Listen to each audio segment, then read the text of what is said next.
Hello students, आप सभी का समय अकेडमी में बहुत बहुत स्वागत है। मैं आशा करता हूं कि आप सभी अपने घरों में स्वस्थ होंगे और सुरक्षित होंगे।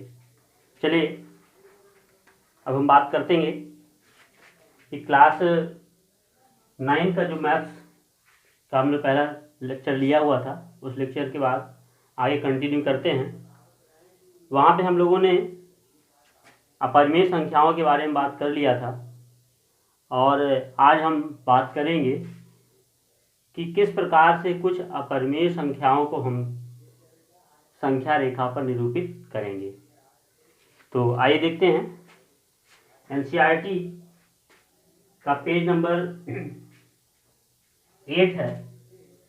पेज नंबर 8 पे एग्जाम्पल नंबर 3 दिया हुआ है, उसको देखेंगे। इसके बाद प्रश्नावली देखेंगे। देखिए एग्जाम्पल नंबर 3 दिया है जो कह रहा है कि संख्या रेखा पर √2 का स्थान निर्धारण कीजिए।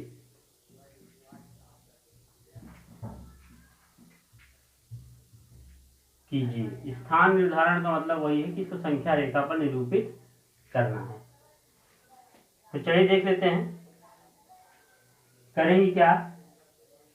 देखिए √2 जो है, अगर हम ध्यान दें तो √2 उस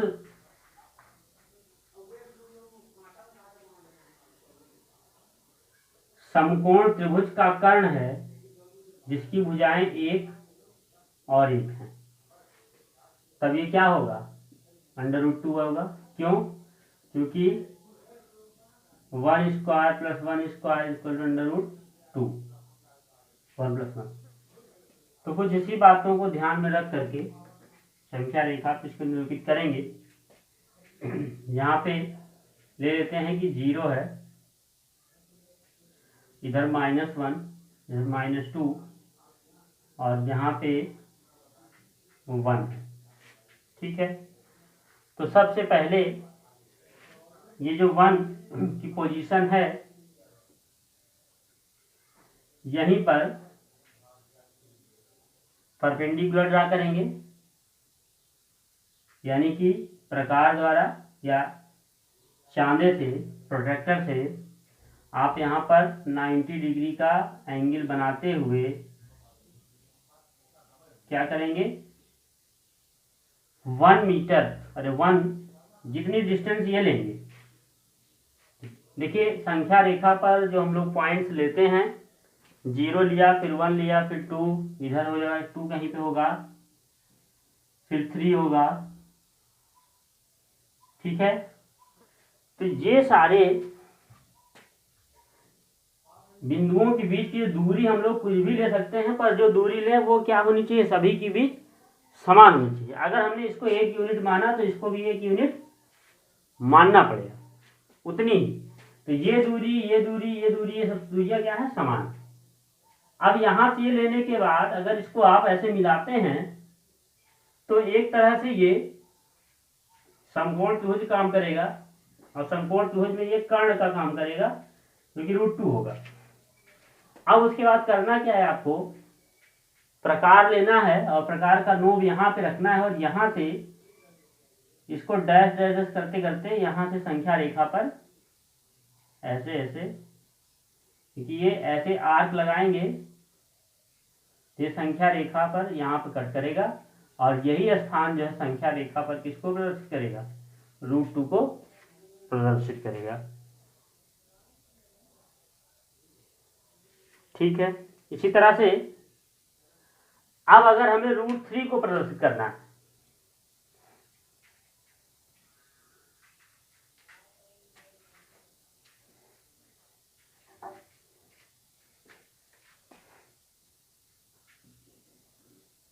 चलिए √3 को देख लेते हैं कि किस प्रकार से प्रदर्शित करेंगे।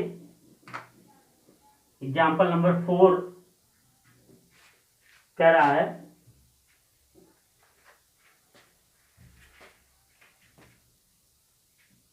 एग्जाम्पल 4 में जो है √3 को संख्या रेखा पर प्रदर्शित करना है। ठीक है। अब देखिए √3 कैसे फाइंड किया जा सकता है। अगर √3 की बात करें तो √3 क्या हो सकता है? √3 हो सकता है √2 का स्क्वायर प्लस 1 का स्क्वायर। ठीक है, यानी कि अब यहां पर संख्या रेखा लेनी है।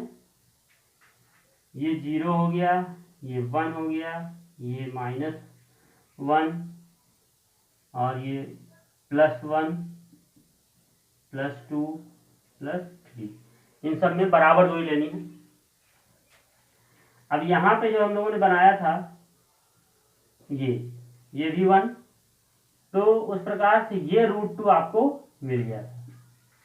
अब √2 का स्क्वायर यानी कि इसको आधार लेना और यहाँ पर एक 90 डिग्री का कोण बनाते हुए एक यूनिट हमें और खींचनी है। तो यहाँ पर प्रकार रखेंगे प्रोटेक्टर और यहाँ से 1 मीटर की डिस्टेंस और खींचेंगे।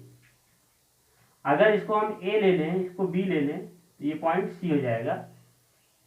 तो अगर ये भी एक है तो कुछ इसी प्रकार से समकोण त्रिभुज का एक कर्ण ये भी मिलेगा आपको। और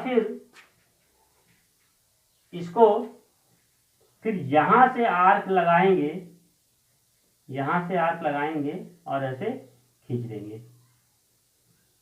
तो कुछ इस प्रकार से ये चलेगा, ये ऐसे। तो ये दूरी जो आपको मिलेगी ये क्या होगी? √3 होगी। ठीक है,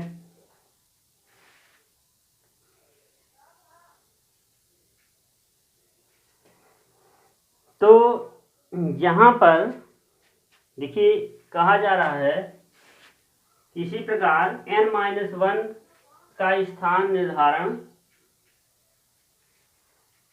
हो जाने के बाद आप √n का स्थान निर्धारण कर सकते हैं जहां n धनात्मक पूर्णांक है। ठीक है, तो इस तरह से करेंगे। अब हम लोग सीधे थोड़ा प्रश्नावली पे चलेंगे। प्रश्नावली हम लोग 2 पे चलेंगे।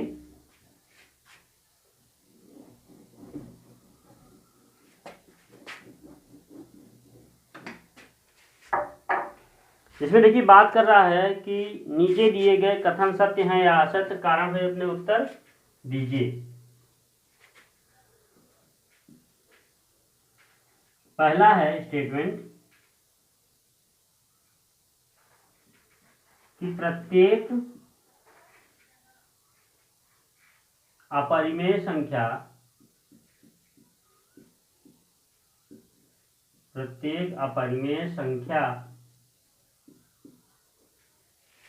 एक वास्तविक संख्या होती है।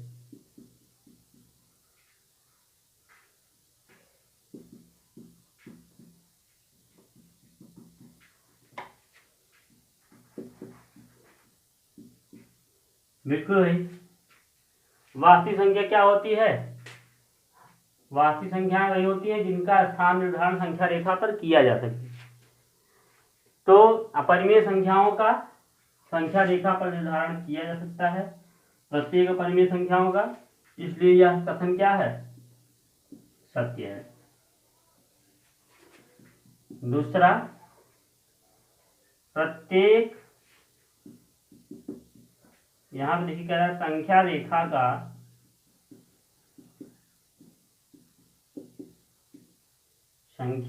का प्रत्येक बिंदु √m के रूप का होता है जहां m एक प्राकृतिक संख्या है।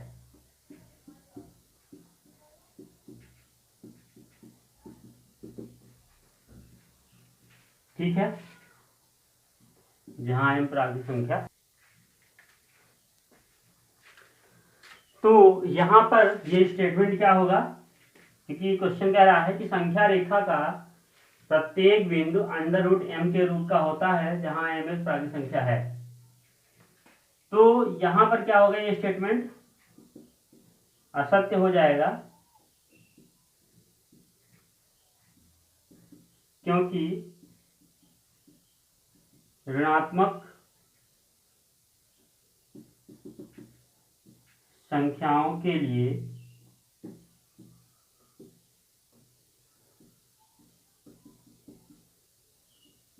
वर्गमूल परिभाषित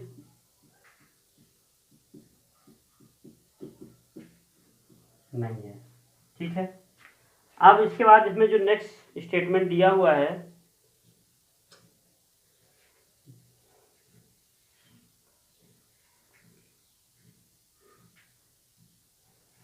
नेक्स्ट स्टेटमेंट, प्रत्येक वास्तविक संख्या एक अपरिमेय संख्या, प्रत्येक वास्तविक संख्या एक अपरिमेय संख्या होती है। तो प्रत्येक वास्तविक संख्या एक अपरिमेय संख्या नहीं होती है भाई, परिमेय और अपरिमेय दोनों तरह संख्याएं होती हैं, दोनों मिलकर के आपका वास्तविक संख्याएं बनता है। इसलिए यह स्टेटमेंट भी क्या होगा, रॉन्ग होगा, स्टेटमेंट नंबर 3। इसके बाद क्वेश्चन नंबर 3 जो 2 दिया गया है, क्वेश्चन नंबर 2 कह रहा है कि क्या सभी धनात्मक पूर्णांकों के वर्गमूल अपरिमेय होते हैं? यदि नहीं तो ऐसी ही संख्या के वर्गमूल का उदाहरण दीजिए जो एक परिमेय संख्या है। भैया सीधी सीधी बात है। सही, क्वेश्चन नंबर 2 कह रहा है कि क्या सभी धनात्मक पूर्णांकों का वर्गमूल अपरिमेय होता है? तो ऐसा तो बिल्कुल नहीं है भाई। देखिए, जो पूर्ण वर्ग संख्याएं होंगी जैसे √4, ये क्या है, परिमेय संख्या है ना। तो दूसरे के उत्तर में नहीं, आपको आंसर देना है कि ऐसा नहीं है। ठीक है, ये अब क्वेश्चन नंबर 3 कह रहा है, दिखाइए कि संख्या रेखा पर √5 को किस प्रकार निरूपित किया जा सकता है। √5 के बारे में विचार किया जाए तो स्पष्ट रूप से हम देख पाएंगे कि ये 2 का स्क्वायर और 1 का स्क्वायर है। तो सीधे संख्या रेखा आप खींच लीजिए, यहाँ भी ये 0 है, ये 1 है और ये 2 है। 2 पर 1 खींच लीजिए ऐसे और इसको मिला दीजिए, और इसके बाद यहाँ पर रख करके ऐसे आप चाप लगा दीजिए, जो भी मिलेगा वो आपको √5 की वैल्यू बताएगा। ठीक है, फिर क्वेश्चन नंबर 4 दिया है, कक्षा के लिए क्रियाकलाप वर्गमूल सर्पिल की रचना। तो इस क्वेश्चन को आप पढ़िए, और इसमें कहा गया है कि कागज की एक बड़ी शीट लीजिए और नीचे दी गई विधि से वर्गमूल सर्पिल की रचना कीजिए। सबसे पहले बिंदु O लीजिए, और एकक लंबाई के रेखाखंड OP खींचिए। एकक लंबाई वाले OP1 पर लंब P1 P2 खींचिए, और ये चित्र बना हुआ है। ठीक है, इस चित्र के हिसाब से आप अपने से इसको बना सकते हैं, इसको आप करिएगा। अब हम लोग संख्याओं के दशमलव प्रसार के बारे में बात करेंगे और फिर उस पर क्वेश्चंस लेंगे। तो देखिए, संख्याओं के जो दशमलव प्रसार होते हैं, परिमेय संख्याओं के दशमलव प्रसार या संख्याओं के दशमलव प्रसार, वो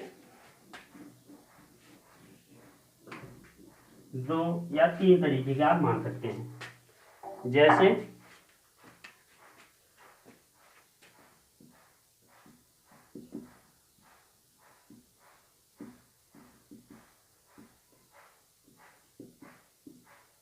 संख्याओं के दशमलव प्रसार जो होंगे वो तो पहला हो सकता है शांत दशमलव प्रसार,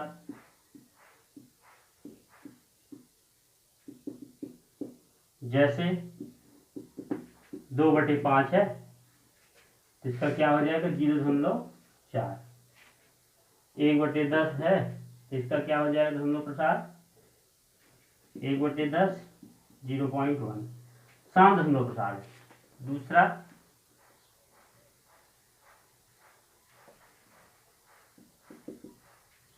अशांत,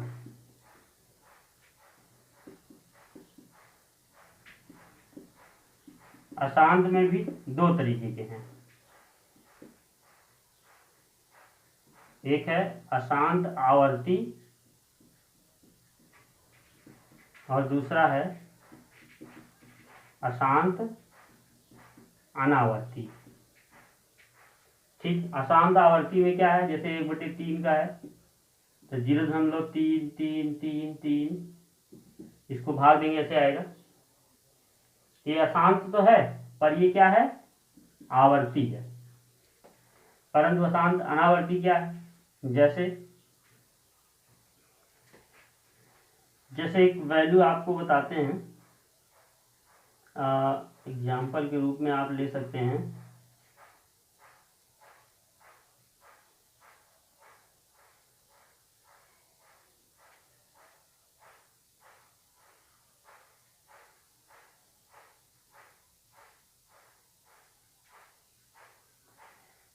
जीरो दशमलव 0.0010001 एंड सो ऑन, इस तरह का कोई पैटर्न तो बन रहा है, लेकिन पहले एक जीरो है फिर दो जीरो बाद 1 आया, या इस तरह से और भी दे सकते हैं कि 1.237892933786 कुछ भी नंबर आते जा रहे हैं।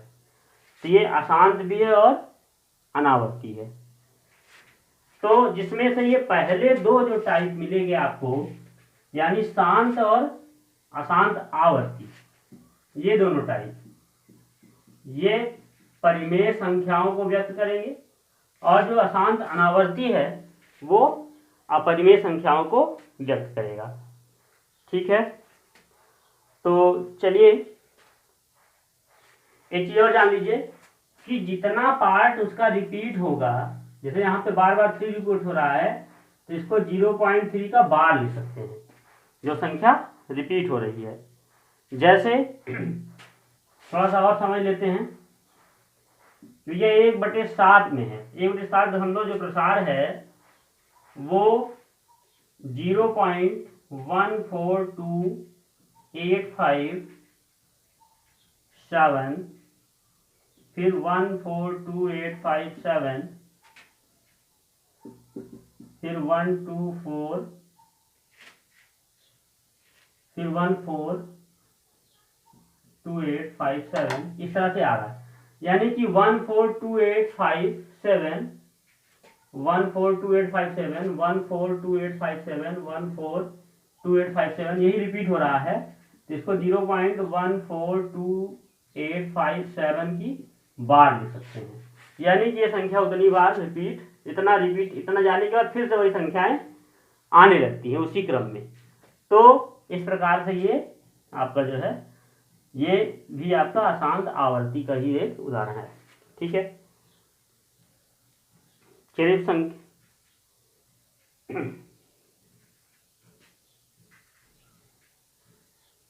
अब हम लोग चलते हैं प्रश्नावली पे। प्रश्नावली नंबर 3।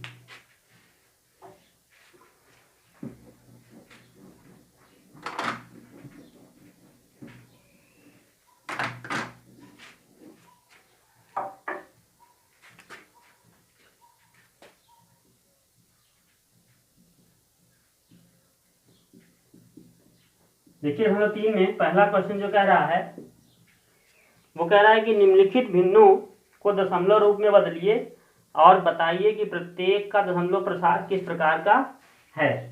तो पहला ही देखिए, इसमें दिया है 36/100। तो ये बहुत आसान है। इसका क्या हो जाएगा दशमलव, नीचे अपान में 100 है तो 2 अंक बाद दशमलव लग जाएगा, यानी 6 और 0.3। अब आप देख पा रहे हैं कि ये कैसा दशमलव प्रसार है, शांत दशमलव प्रसार है। दूसरा अगर हम लोग देखें तो 1/11 है, तो इसका अगर डिवीजन हम लोग करेंगे तो आपको लगभग यहाँ पर जो संख्या मिल जाएगी 0 पॉइंट, एक बार में जाएगा नहीं, तो 0.0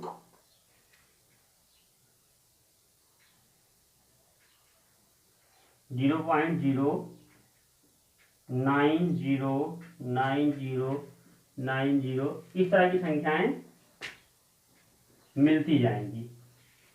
तो यानी कि स्पष्ट रूप से आप यहां देख पा रहे हैं कि ये यहां पर 0.09 यही नंबर क्या हो रहा है, रिपीट हो रहा है। तो ये क्या है, अशांत है और आवर्ती है।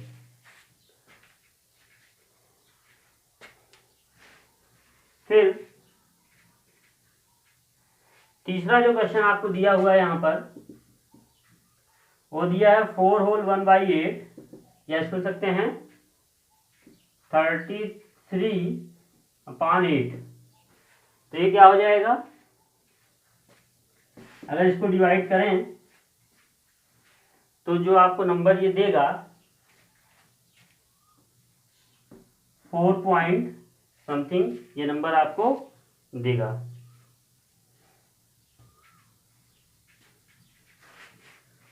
वन टू फाइव, तो ये 4.125 आपको ये नंबर देगा। एक प्रकार से किस तरह का ये है, शांत दशमलव प्रसार है, शांत है। तो पहले प्रश्न में आपको केवल जितने भी क्वेश्चन आपको करने थे वहां पर आपको यही बताना था, निम्नलिखित भिन्नों के दशमलव प्रसार दशमलव रूप में लिखिए, बताइए कि प्रत्येक का दशमलव प्रसार किस प्रकार का है। तो शांत है तो शांत लिख दिया, अशांत है पर साथ में आवर्ती भी है तो अशांत आवर्ती लिख दिया, यह शांत है। ठीक है, यहां पर तीन क्वेश्चन में बताया, 3 क्वेश्चन में और रह गए हैं, इनको आप खुद से करिएगा। अब यहां पर जो दूसरा क्वेश्चन दिया हुआ है, थोड़ा सा उस पर भी चर्चा कर लेते हैं, क्वेश्चन नंबर 2 के बारे में।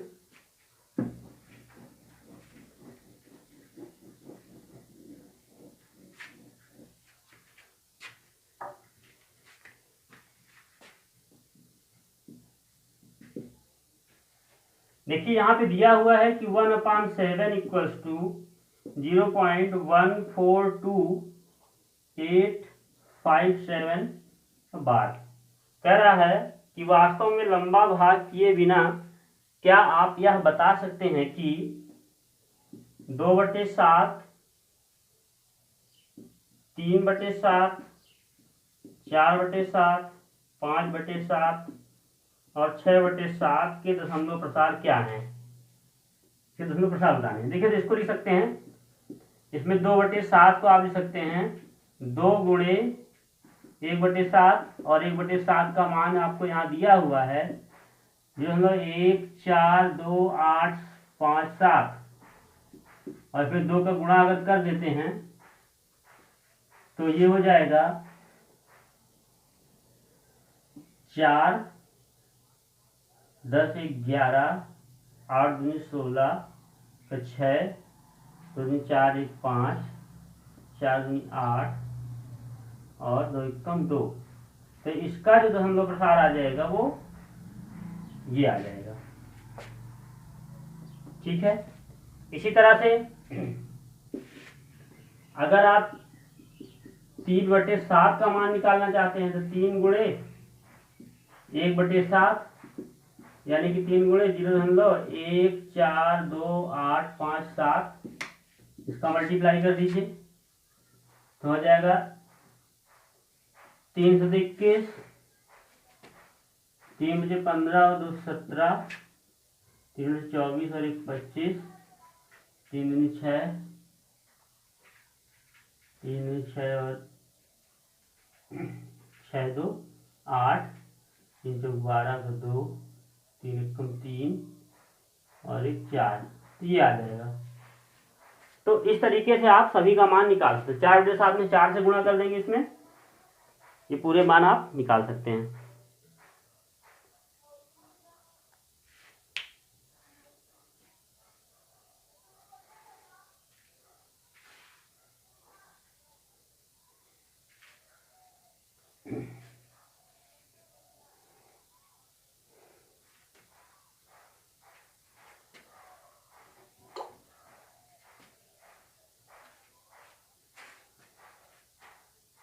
अब इसके बाद क्वेश्चन नंबर 3 देखेंगे, जिसमें दी हुई संख्याओं को आपको p बाई क्यू के रूप में बदलना है।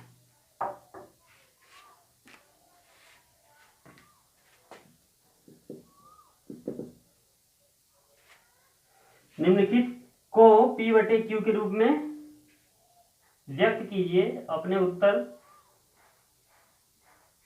ये है। पहला क्वेश्चन 0.6 बार, तो इसे हमें p बटे क्यू के रूप में बदलना है। ठीक है, तो यहाँ पे हम कर लेंगे माना x बराबर 0.6 बार। अब देखिए होगा क्या, दशमलव के बाद एक ही अंक है और वही अंक बार बार रिपीट हो रहा है, तो एक प्रकार से इसको हम लिख सकते हैं x इक्वल टू 0.66 बार। हम बार यहाँ लगा सकते हैं। अब हम ऐसा काम करेंगे कि चूंकि एक ही अंक पे बार है, तो दिए हुए समीकरण के दोनों पक्षों में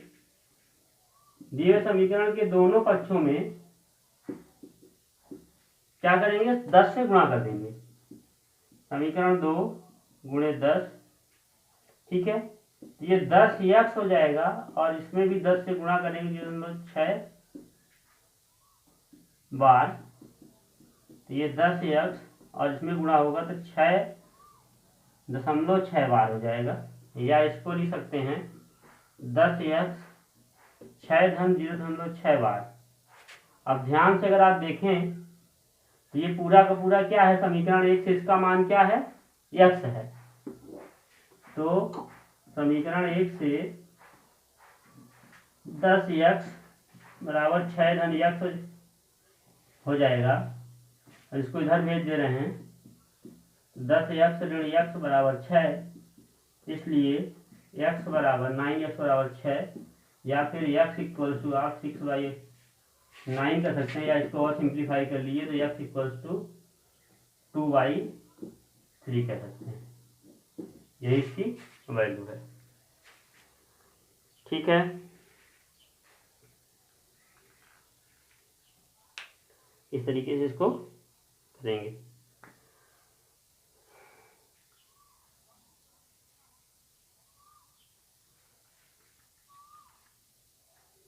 इसके बाद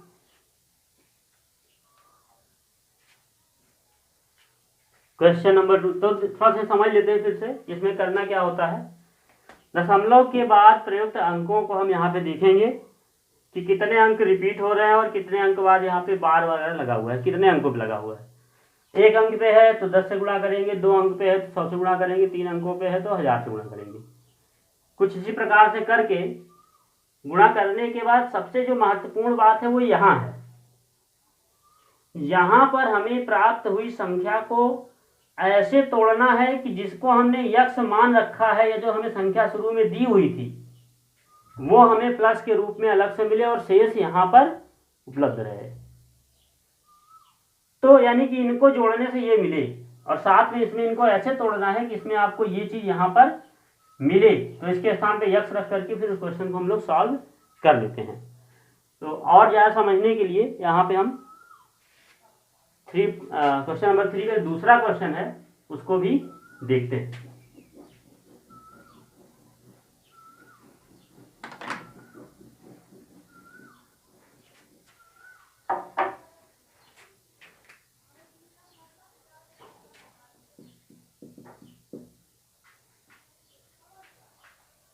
यहाँ पे दिया 0.47 बार।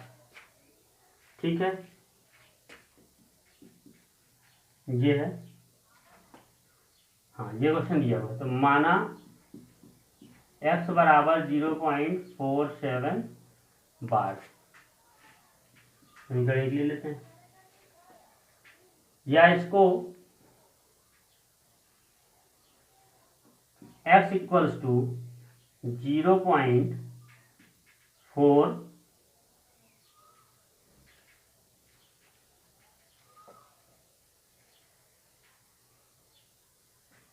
7 बार ऐसे लिख सकते हैं। अब देखिए करना क्या है हमें,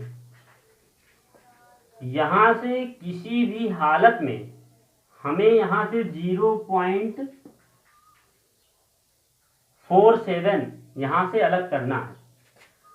अब अगर हम यहाँ पे 10 से मल्टीप्लाई करते हैं तो दशमलव उठ करके यहाँ पर आ जाएगा। जब दशमलव यहाँ आ जाएगा तो यहाँ से 4.3 अलग रख लेंगे और 0.347 अलग रख लेंगे। तो इसलिए यहाँ पर हम क्या करेंगे कि समीकरण 1 गुणे 10 करेंगे। ये हो जाएगा 10x और इसमें 10 से गुणा करने दशमलव यहाँ आ जाएगा तो 4.77 बार। या आप देखिए 10x है ये, इसको लिख सकते हैं 4.3 धन 0.47 बार। कैसे? आप इसको यहाँ स्पष्ट रूप से लिख लीजिए 4.77 बार और इसमें से 0.47 बार घटा दीजिए तो 0 हो जाएगा, यहाँ पे 3 आ जाएगा, ये तो ये संख्या अलग मिली आपको ना, तो वही संख्या यहाँ पे लिख दिया गया है और ये जोड़ करके आपको ये मिल जाएगा। तो अब यहाँ से समझिए इसके स्थान पे 4.3 धन समीकरण 1 से यहाँ पे क्या लिख सकते हैं x, समीकरण 1 से है तो ये हो सकता है 10x माइनस x बराबर 4.3, तो 9x बराबर 4.3 या फिर x बराबर 4.3/9 या फिर x बराबर 43/90। ठीक है, तो ये आंसर आपका हो जाएगा। अब इसी क्वेश्चन को आप 100 से मल्टीप्लाई करके भी कर सकते हैं। ठीक है, तो इस तरह से ये क्वेश्चंस दिए हुए हैं। अभ्यास के लिए आपको हम कुछ और क्वेश्चन भी दे देते हैं जिन्हें आप अभ्यास से करें और इस प्रश्नावली का जो कंप्लीट सॉल्यूशन है वो आपको हम नेक्स्ट वीडियो में उपलब्ध कराएंगे। और आज की बातें हम लोग यहीं तक करेंगे, उससे पहले होमवर्क आप लोग देख लें।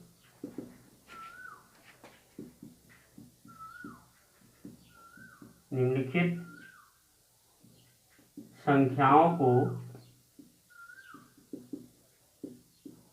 P/Q के रूप में बदलिए। ठीक, तो पहला क्वेश्चन 0.32, दूसरा क्वेश्चन है 0.5 बार, 1.3 बार, चौथा क्वेश्चन है 0.42 बार। तो इन क्वेश्चंस को आप सॉल्व करिएगा और जहाँ कहीं भी दिक्कत आएगी उसे हमें कमेंट के माध्यम से अगर सूचित करिएगा। नेक्स्ट वीडियो में हम इनका सोल्यूशन भी आपको उपलब्ध कराएंगे। तो बची हुई प्रश्नावली के क्वेश्चंस, यानी इस प्रश्नावली में जो बचे हुए क्वेश्चंस हैं 1.3 के, वे भी आपको नेक्स्ट वीडियो में उपलब्ध कराए जाएंगे। तब तक के लिए आप वीडियो को देखते रहिए और चैनल अगर आपको पसंद आ रहा हो तो इसको सब्सक्राइब जरूर करें, साथ ही साथ वीडियो को लाइक करें और अपने दोस्तों के बीच शेयर करें। बहुत बहुत धन्यवाद।